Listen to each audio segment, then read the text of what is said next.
The very process of our birth is connected to these cycles. You know that clearly the feminine cycles and our birth is very directly connected. Apart from that, this 12 and a quarter, somewhere between 11 and 3/4 to 12 and a quarter is one solar cycle, it varies a little bit. If you complete 7 cycles of the solar system, if you complete 7 solar cycles, you will complete 1008 lunar cycles. That is, if you live for 84 years and 3 months, you would have completed 7 solar cycles and 1008 lunar cycles. If you just manage to live that long,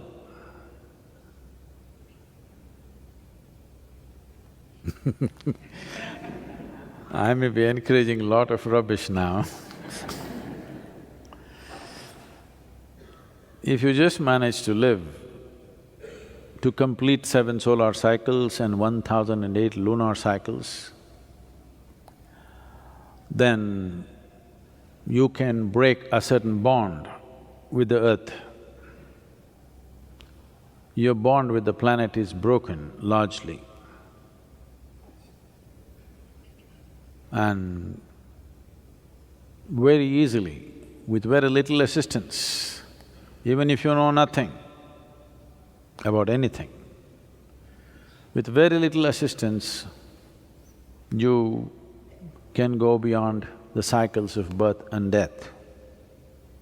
Because your bond with the planet and the material of the planet, the memory of which you carry within you and the memory of you, the material also carries, you will break that bond. Once this bond is broken, then the work that needs to be done is very simple. When people say the salt of the earth, it has more meaning than most people understand. You are the salt of the earth.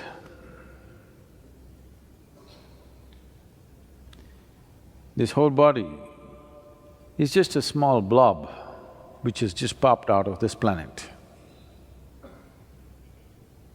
What you call as myself right now is just a little blob of earth which just splashes out and falls back. And this keeps happening because there is a bond between the planet and you.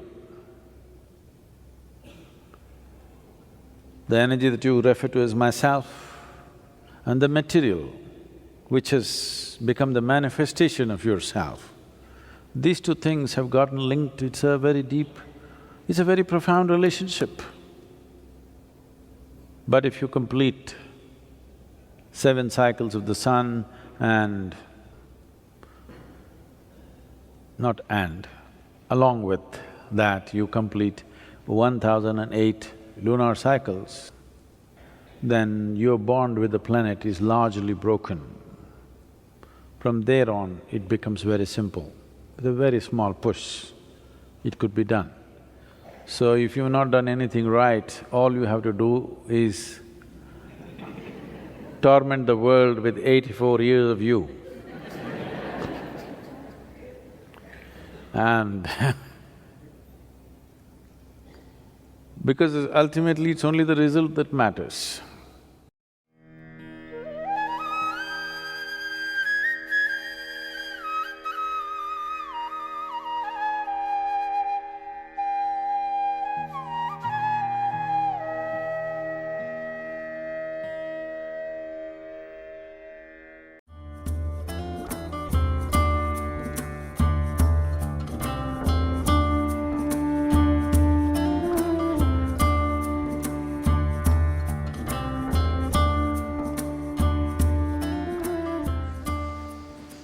One meaning of hatha, which we've already looked at, means tenacity. To reshape the body, to, in a way, to re-engineer the whole system in a very fundamental way takes a certain level of tenacity.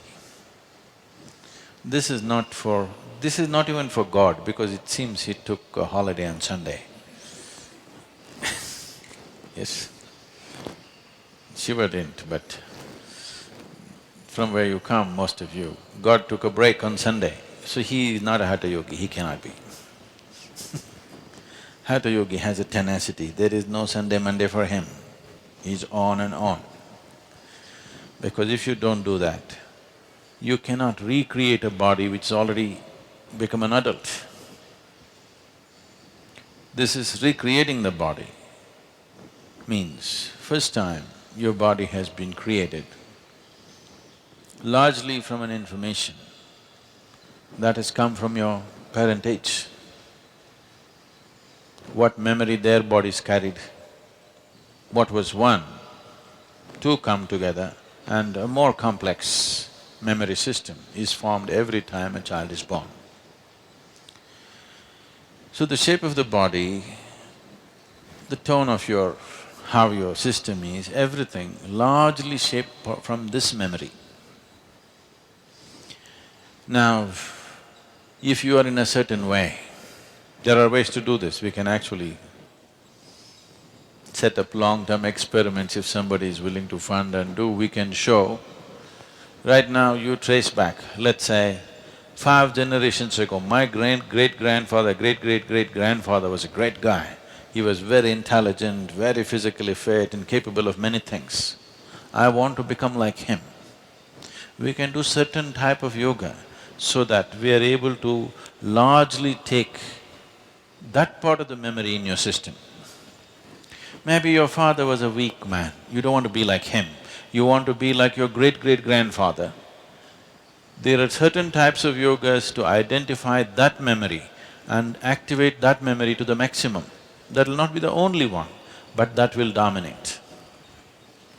So yogic system looked at it this way, or another way is, generally the yogic system follows this.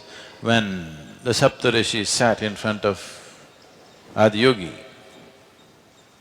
their only aspiration was, they wanted to become like him. They were not interested in fathers and grandfathers. So he said, we'll obliterate every other memory and you work on this. So the first step even today, people who take sannyas take is, there are certain processes to distance yourself from your genetic memory which comes from elsewhere. Because a little distance suddenly allows so much flexibility in the system. But if you take away the genetic memory, if you successfully alienate yourself from the genetic memory, you must be very conscious to reshape yourself the way you want. You must have the necessary sadhana.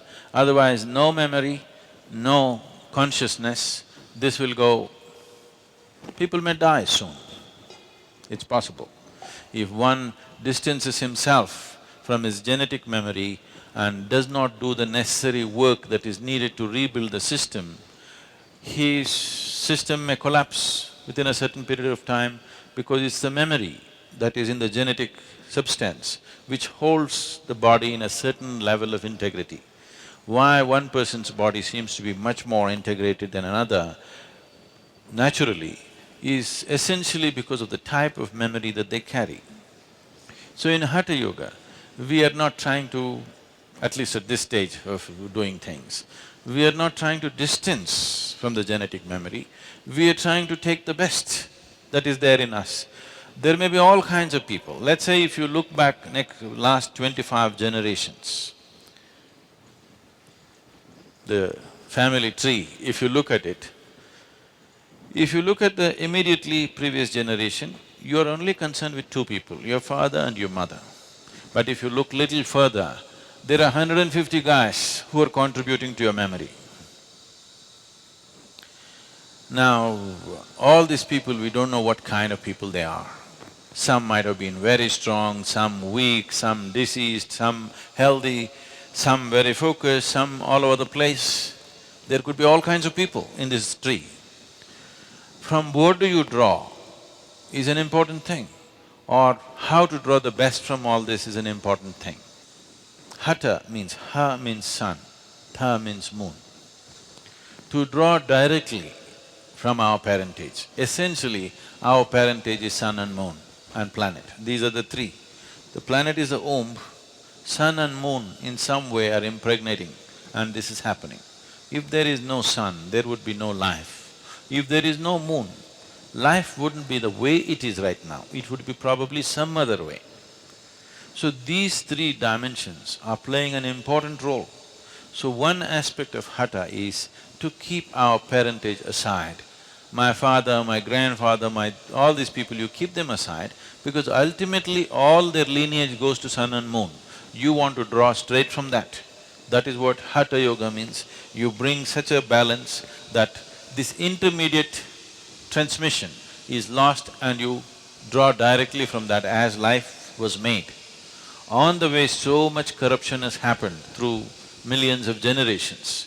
You want to eliminate that and you want to draw straight from your father and mother. Sun is seen as the father, moon is seen as the mother. As we have been many times looking at this, our mothers have had the eligibility to become our mothers only because they were synchronized with the cycles of the moon. Otherwise, they would not be eligible to become our mothers. They could bear children only because of that. So, to directly associate with the original mother and the father, in between, in yoga we say in between is all corruption. All mix up, genetic and other memories, all kinds of things happened. Some might have been good, some might have been bad, all kinds of mixtures, we don't have control over that. So to draw directly from Ha and Ta, that is the sun and the moon. So, the nature of Hatha Yoga is to gradually connect with the sun and the moon, rather than you must check this after 2.5 years of practice. Sounds too long? Every day, 2.5 years if you practice, if you simply close your eyes like this, you must be able to say what phase of moon is today, because it's so manifest in your system. A Hatha yogi, if he closes his eyes, he must be able to say what phase of moon. There are other aspects of the sun one can know, which is more complex, but at least the moon phases one must know within himself. This is completely absent in people. That means totally disaligned with the original source of our physical manifestation. So physical is important if you want to do things in the world. If you just want to realize yourself and leave your body, there are other ways to do it. Simply like this we can have you pop, but don't do it in the ashram, okay? If it is just a question of realization, it can be done in so many ways. You want to be realized and you want to live powerfully, then Hatha becomes an important aspect.